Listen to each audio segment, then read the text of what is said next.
Ito yung, every Friday, may weekend market sila. May mga patatas, tsaka herbs, Jollibee. This one, mustard. Pasok tayo dito sa loob. Ay, may mga may mga dried fish din.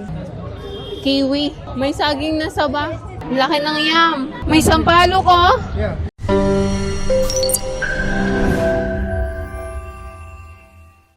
So, ito yung bus na sasakyan namin. Nung papunta kami, ganun ang bus na sinakyan namin.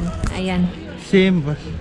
Almost similar ng kulay, diba? Pero ang same bus, pero ang company lang change. Look at the... Oh, same bus. Oo. Ito yung sinakyan namin nung nakaraan. Ayan, same din. Pareho din ng conductor. So after nyan, eto, dito naman kami. Try namin. Then pagbalik namin, tingnan namin kung ano yung mas magandang service. Doon kami sasakay ulit. Okay. Okay, so eto, pabalik na kami ng Kathmandu. I-summarize ko na lang ang mga nangyari sa pag-process namin ng papers pagbalik ko ng Kathmandu. Okay? So for now, enjoy nyo yung view. We need to drink medicine. Enjoy nyo yung view. So, makakapag-video na ako kasi last time hindi ako uminom ng pampahilong gamot kaya hilong-hilo ako. Wala akong masyadong nagawang video. So, this time, iinom ako ng gamot para hindi ako mahilo. So, ayan. Nandito na kami sa bus. Ayan, compared sa last time, tingin ko mas maluwag ito ngayon. Kita nyo ba? Saka mas maganda yung upuan niya. Malambot. Ayan. Time check, 1:16 na ng hapon.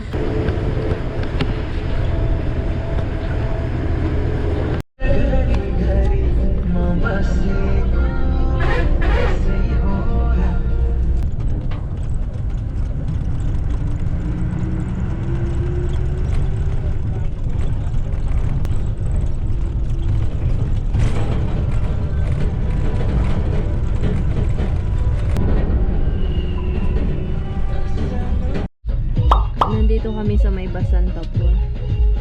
May naiwang pasahero, bumalik kami.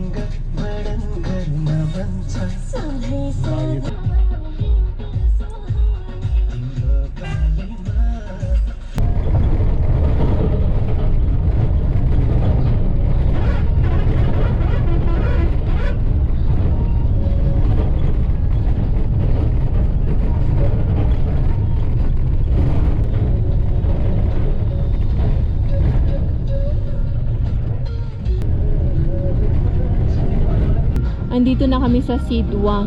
May video din ako nito dito. Attach ko na lang din. Tapos yung tempo. May LC.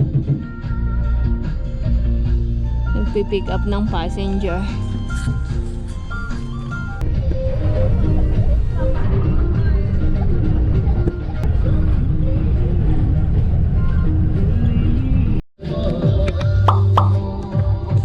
Dito na kami sa Sukrabare. Actually, Sukrabar, it's Friday. And there is, ano yan? Magpipick up kami ng passenger. Daming tao banda dun. Tapos may school. May mga parang fiesta ba? Sa Nepal. Isa lang ang uniform. Isa lang ang uniform ng lahat ng teacher.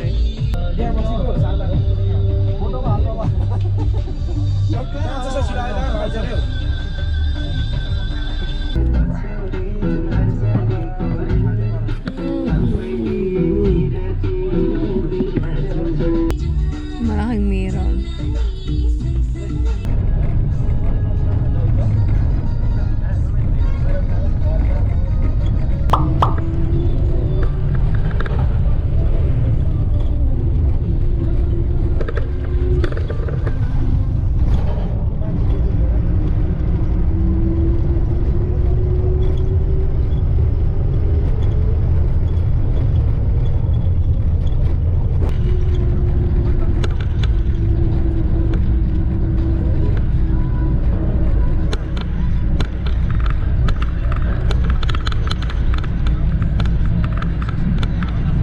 Nandito na kami sa Daran. Ayan.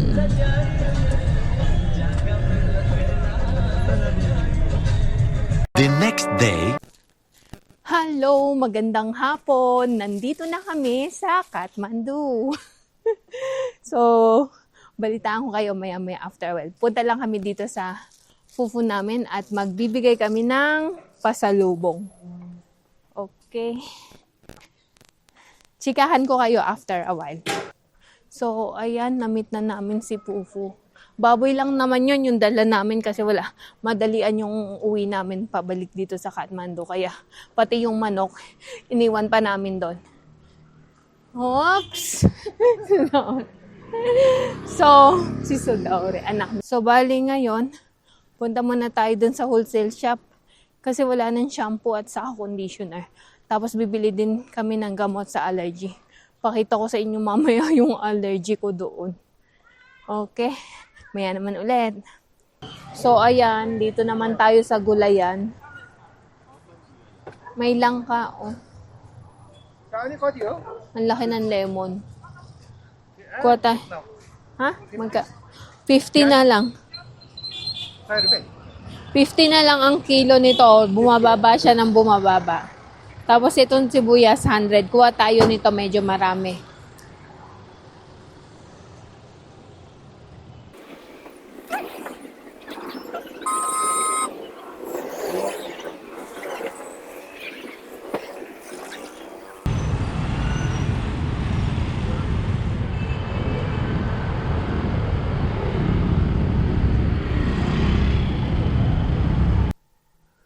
Okay. Papalakpak sana ako. Okay. Nandito na kami sa bahay. So, namili lang kami ng konting necessities kasi after a week, ubos na yung stocks. Namili ako ng gamot. Unang-una, namili kami ng gamot. Kasi yung allergy ko ba, ang dami. Yung ganito, oh. Madami yan sa katawan ko. Ganito siya. Nakikita nyo ba?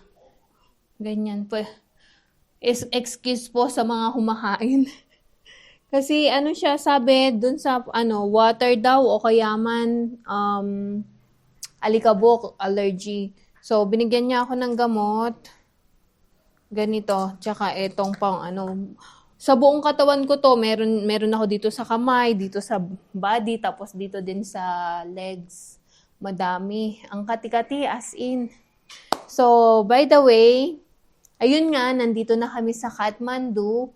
Kahapon, nakuha namin yung papel ng mga around 11 o'clock. And diretso, nagpabook na kami ng ticket, pauwi. Diretso na kaming umuwi ng Kathmandu.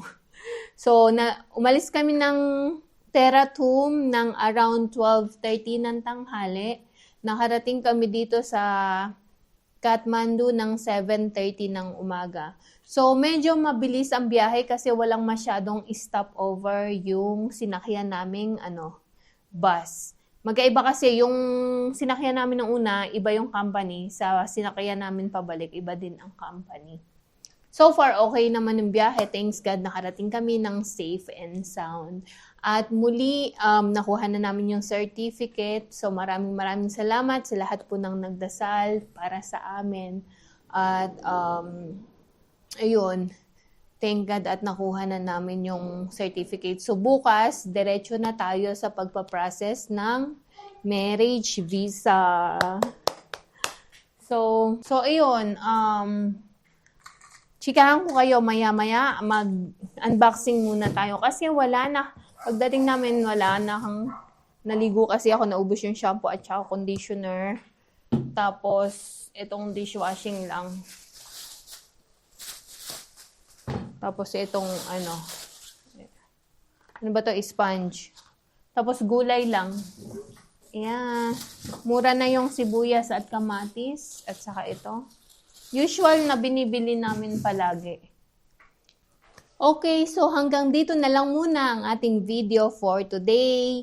Yung mga chika, kung ano nga ba yung naging problema, bakit hindi kami nakakuha ng marriage certificate agad. Itakal ko po yan bukas habang kukuha tayo ng marriage visa. on the way.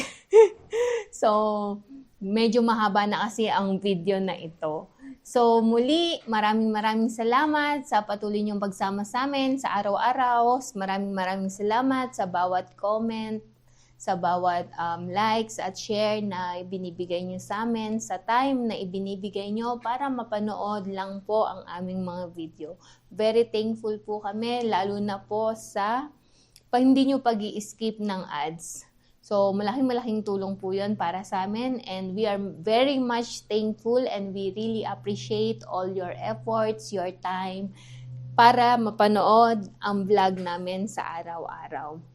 And sa mga bago po naming subscriber, maraming salamat din po, at of course sa mga luma na laging nandyan para sa amin. Maraming salamat sa inyo pong lahat. And sa mga hindi pa po nag-subscribe, baka naman po pwedeng pakiclick ang subscribe button below. Gayon na din po ang notifications bell para po updated kayo sa aming mga videos. So hanggang sa muli, till tomorrow, chikahan ko kayo. Good night everyone. God bless.